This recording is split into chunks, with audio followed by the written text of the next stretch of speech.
আমি এই যে ওটিতে গিয়ে ওটিতে দেখেছি না, এখন ওটিতে গিয়ে দেখেছি আমাকে একটু বাচ্চার এদিকে আসেন, তো আসেন। ভাইয়া কি হয়েছিল বলেন তো?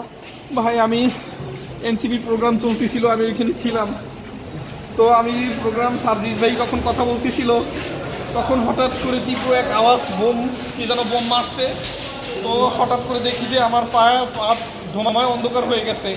আর যখন ধোঁয়ায় অন্ধকার হয়ে গেছে, এরপরে যখন আমি বাইরে খোঁড়াই হাঁটতে আসলাম, তখন দেখি যে আমার পা ব্লাডিংয়ে একদম রক্তাক্ত হয়ে গেছে।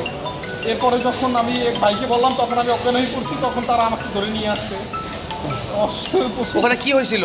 ওখানে এই এনসিপি প্রোগ্রাম চলতেছিল, আর এই প্রোগ্রাম চলাকালীন যখন সার্জিস ভাই বক্তব্য রাখতেছিল, আমি শুনতেছিলাম।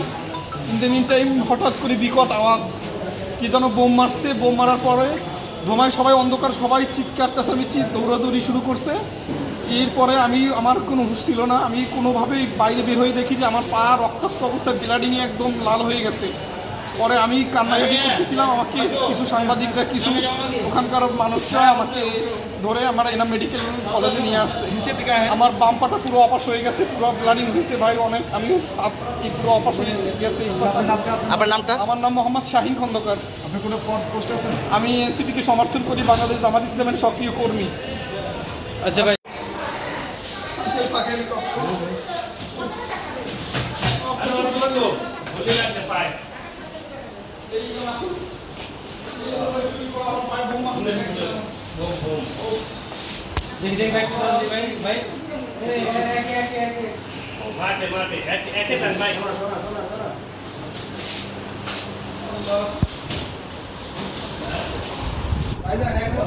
ভাই